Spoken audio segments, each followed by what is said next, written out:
अध्यात्म राजपथ और भविष्य मालिका की इस चैनल में और एक एपिसोड में आप सबका स्वागत है।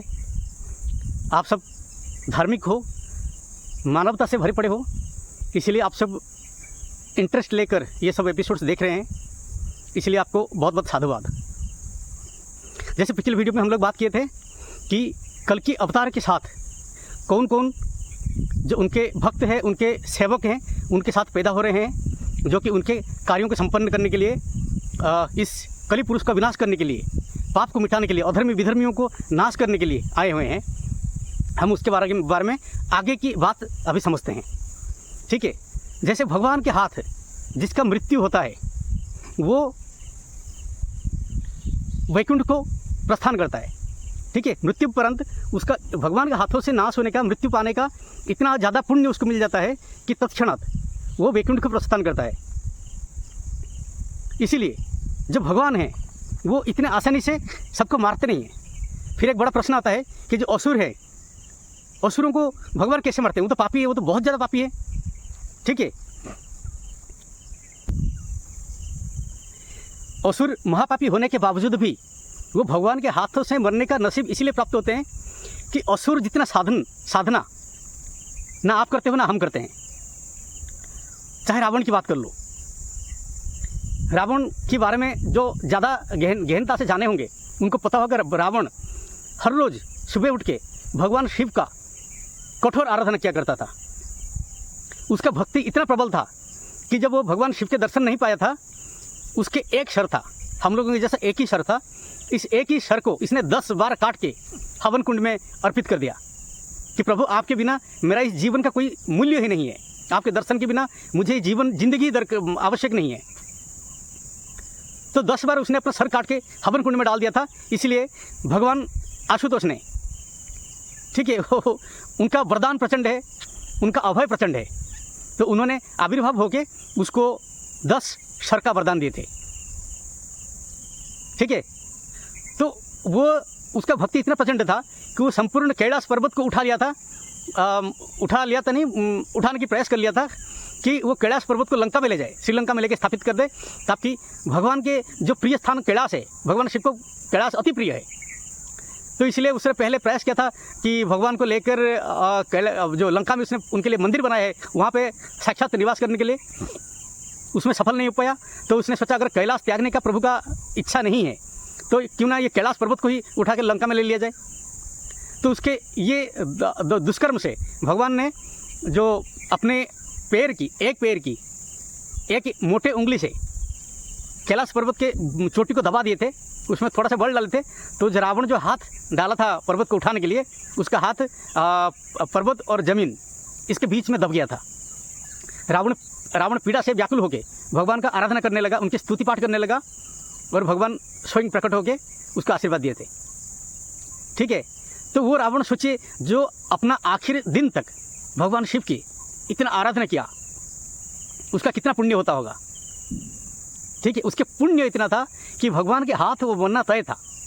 और जितने भी राक्षस इतना प्रबल होते हैं, इतना बलवान होते हैं कि उनको मारने के लिए स्वयं भगवान को, चाहे भगवान शिव हो चाहे भगवान विष्णु हो, इनको सामने आना पड़ता है युद्ध में। जो युद्ध का संचालन खुद करना पड़ता है और उनके हाथों से, खुद के हाथों से उनको मारना होता है। तो ये जो है, ये असुर जो है, जो वर प्राप्त करते हैं, कितना कठोर तपस्या करने के बाद इनको वर प्राप्ति होता है। ये जो तपस्या की पुण्य है ये कहीं नहीं जाती। ठीक है, इस तपस्या के पुण्य से उनको भगवान के हाथ मरने का जो सौभाग्य प्राप्त होता है, और वे भगवान के धाम को यात्रा करते हैं मरणोपरांत। ठीक है, तो ये जो म्लेच्छ है, म्लेच्छ के ना तो साधना है, ना तपस्या है, ना जैसे भगवान प्रेमानंद जी महाराज हमेशा ये कहते रहते हैं, नाम जाप करो, नाम में सब कुछ है, नाम में सब शक्ति है, नाम में पुण्य है, नाम में यश है, नाम में सुख है, नाम में शांति है। तो नाम जाप किया करो। सिर्फ प्रेमानंद दास जी महाराज नहीं, और बहुत सी संत हैं कहते हैं, क्योंकि जैसे कि प्रेमानंद जी महाराज अभी सबके हृदय में घर बनाए बैठे हुए हैं, हर एक सनातन के हृदय में बैठे हुए हैं। हालांकि उनके बहुत सी बातों से मैं सहमत नहीं होता हूं, जो कहने की उनकी शैली है और जो दम से वो बताया करते थे कुछ बातें, उसमें मैं सहमत नहीं हूं। फिर भी वो बहुत ही पूज्य हैं और सम्मानीय हैं और आदर्श योग्य हैं। ठीक है। तो ये नाम जाप से सब कुछ प्राप्त होता है, नाम जाप से परम पुण्य होता है। और जो कठोरता से जो इतना शक्ति के संचय कर लेते हैं नाम जाप के बाद, नाम जाप से, तो उनको मारने के लिए कोई साधारण पुरुष प्रशस्त प्रचंड नहीं हो सकता। इसलिए स्वयं भगवान को अपने हाथ से उनकी हत्या करनी होती है, ठीक है। तो इसीलिए ये जो कली में जो म्लेच्छ हैं, म्लेच्छ समझते हो ना, म्लेच्छ जो धर्म को ढाल बनाते हैं लेकिन अधर्म करते हैं, जो मानवता की बात करते हैं लेकिन मानवता के हनन करते हैं। आप देखते हो कि अभी कौन सा संप्रदाय हमेशा मानवता की बात करता है, चाहे दुनिया भर में कहीं कुछ हो जाए, ठीक है, पूरी दुनिया में किसी भी कोने में कहीं कुछ हो जाए, ये अपने घर मोहल्ले में आग जलाते हैं, अपने घर मोहल्ले में प्रदर्शन करते हैं, मानवता के हनन हो गया। वही मानवता के हनन, मानवता को पीड़ा अगर किसी दूसरे संप्रदाय में होता है तो ये लोग कहते हैं बहुत अच्छा हुआ, ठीक है। ये लोग या तो चुपचाप बैठ जाते हैं और अपने बिरादरी में खुशी मनाते हैं, बहुत अच्छा हुआ, ये लोग मर गए तो बहुत अच्छा हुआ। तो ये सब जो चीज़ें हैं, ये जो है, ये ऐसे म्लेच्छ गुण को इसको समाप्त करने के लिए, ठीक है, भगवान आते हैं और उनके साथ में ये अपने भक्त लोगों को लेकर आते हैं, ताकि ये जो है जैसे पंच पांडव है ये सब इनके विनाश करेंगे, ठीक है। भगवान को सीधे सीधे उसमें आने की ज़रूरत नहीं।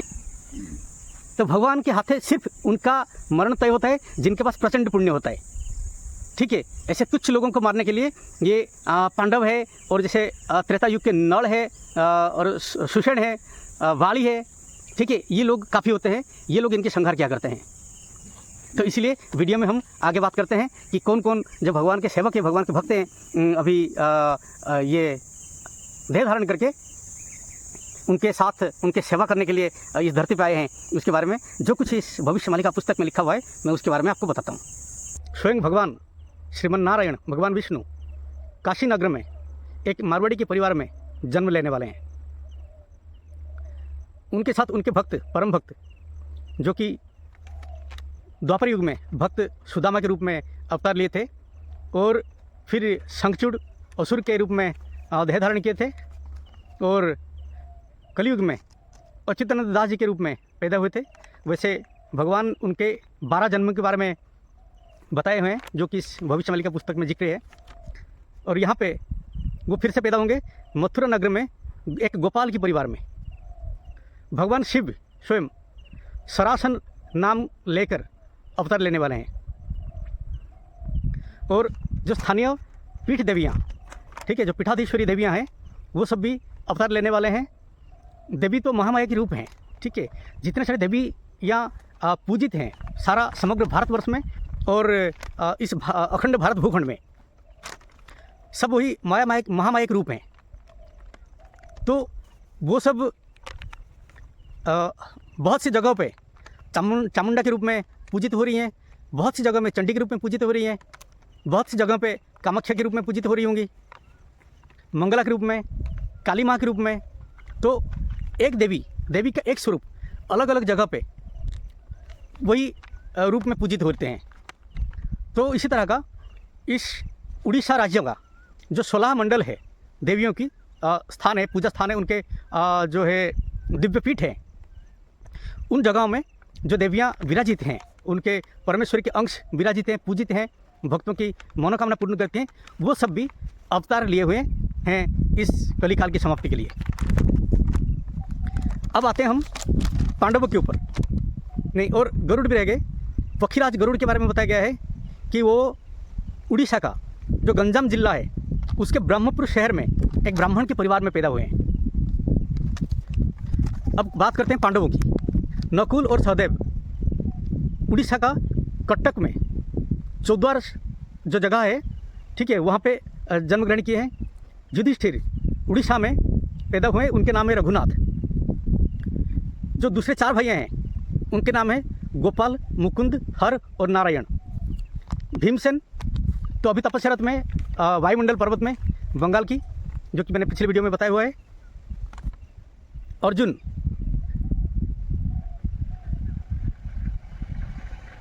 इस उड़ीसा के पाइक जात का क्षत्रिय कुल में जन्म ग्रहण करने के बाद बताया गया है। फिर कर्ण वो उड़ीसा के भगवान शिव के परम धाम है, उनके परम प्रिय धाम है, उस धाम में अवतार लेने की बात बताया गया है या पैदा होने की बात बताया गया है। भगवान श्री राम हंसनाथ में अवतार लिए हैं। माँ महालक्ष्मी श्री क्षेत्र जगन्नाथ जी के धाम जो पुरी है उसमें देह धारण किए हैं, अवतार लिए हैं। अब आते हैं त्रेता युग के जो भक्तों के बारे में। त्रेता युग में महामंत्री जो सुषेण हुआ करते थे वो अवतार लिए हैं जगन्नाथ नाम लेकर। देवगुरु बृहस्पति के समान वो धार्मिक और परम ज्ञानी हैं।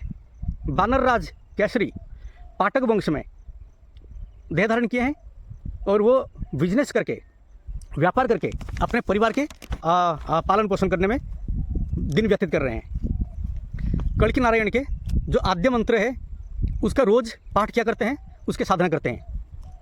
वही त्रेता युग के जो जाम्बवान है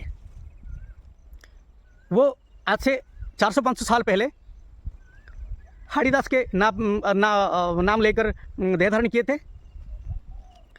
और वो कलयुग के अंत के बारे में कई सारे भविष्यवाणियाँ अपनी पुस्तक में लिखित करके देह त्याग किए थे। इसी कलयुग में, कलयुग के आखिरी समय में वो डेरा विसा जौवा गांव में एक कर्ण या ब्राह्मण के कुल में पैदा हुए होंगे, क्योंकि ये हो सकता है कि प्रिंटिंग मिस्टेक हो। कर्ण ब्राह्मण जो ताड़पत्र की पोथी से उसको प्रेस ने उसको प्रिंट किया है, तो हो सकता है कि वहाँ पे कुछ मिस्टेक हो जिसकी वजह से ये कहीं ब्राह्मण लिखा है, एक दूसरी जगह पे कर्ण लिखा हुआ है। तो वैसे त्रेता युग के जो नर वीर हुआ करते थे वानर, वो कर्ण कुल में पैदा हुए होंगे। उनके नाम होगा भगवान। उनका जो रूप है बड़े दुर्दंड मूर्ति के रूप है। लोग उन्हें उनके जो शारीरिक संरचना को देख के घबरा जाते हैं कि कहीं ये नहीं कि अभी मेरे साथ मारपीट कर लें, मगर वो हृदय से अत्यंत दयावान हैं और हर रोज़ कल्कि नारायण के षडाक्षर मंत्र का जाप किया करते हैं। त्रेता युग के जो वीरूपाक्ष वीर हैं वो वानर हैं। उनका नाम होगा श्याम चैतन्य। वो देह धारण किए हैं। वाणीपुत्र जो अंगद, वो कखड़ी ग्राम में अवतार लिए हैं। उनके नाम है, वो रोज राम नाम का जाप किया करते हैं। वाणी और सुग्रीव दोनों वानर भाइयाँ उड़ीसा के कटक शहर में पैदा हुए होंगे। रामदूत हनुमान जी के अंश से ब्राह्मण कुल में एक मनुष्य पैदा हुए होंगे। अब हम द्वापर युग में चलते हैं। द्वापर युग का बहुत ज़्यादा बातें नहीं बताई गई। एक तो आप भक्त सुदामा के बारे में जो जान चुके हैं, जो कि अच्युतानंद दास जी के रूप में आए थे और भविष्य मालिका की रचना किए थे, और उनके बाद वो दूसरे जन्म भी हुए हैं, जो कि जिसके बारे में मैंने जिक्र कर चुका हूँ, गोपाल के परिवार में। द्वापर युग में दूसरे इनके बात किए गए हैं धर्मात्मा विदुर।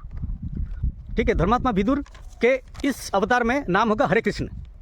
ठीक है, इस जन्म में उनको हरे कृष्ण के नाम में विख्यात होंगे। उनके पिताजी आदि 4 भाइयाँ हैं और चारों भाइयों का एक ही संतान है। वो ब्रह्मज्ञानी होंगे और दूसरे भक्तों के बीच में पूज्य होंगे।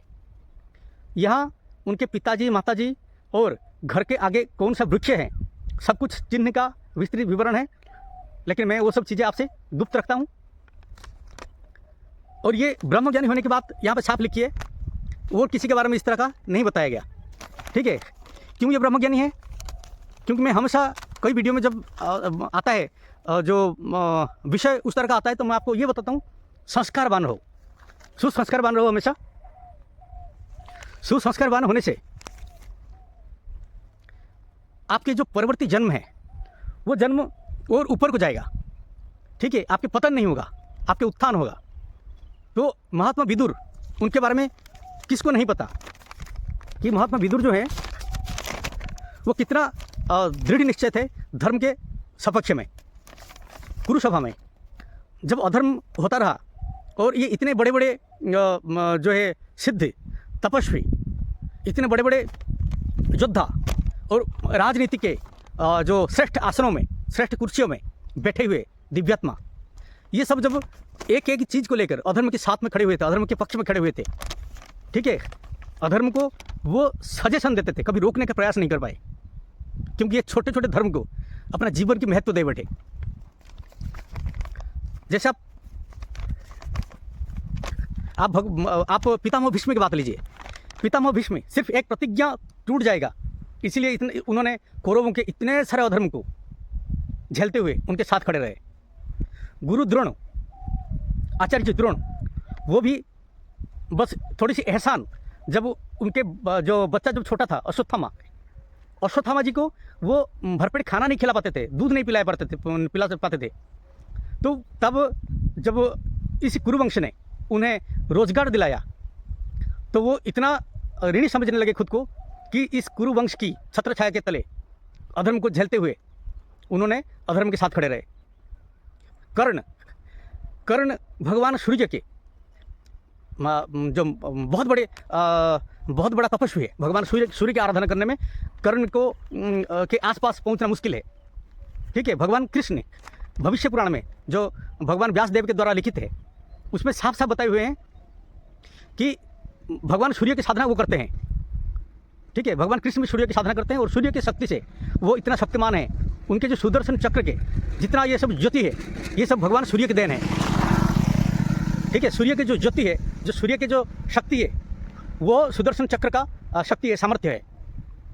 तो सुदर्शन चक्र को धारण करने के लिए भगवान सूर्य की साधना करना पड़ा है भगवान कृष्ण को, वो स्वयं परमात्मा होते हुए भी। तो उन्हीं सूर्य की साधना कर्ण करते हैं। कर्ण के पास बहुत अच्छाइयाँ हैं, लेकिन जो कि वो बहुत ज़्यादा घमंडी हुआ करते थे, उनको उनके वीरता को सम्मान नहीं मिला।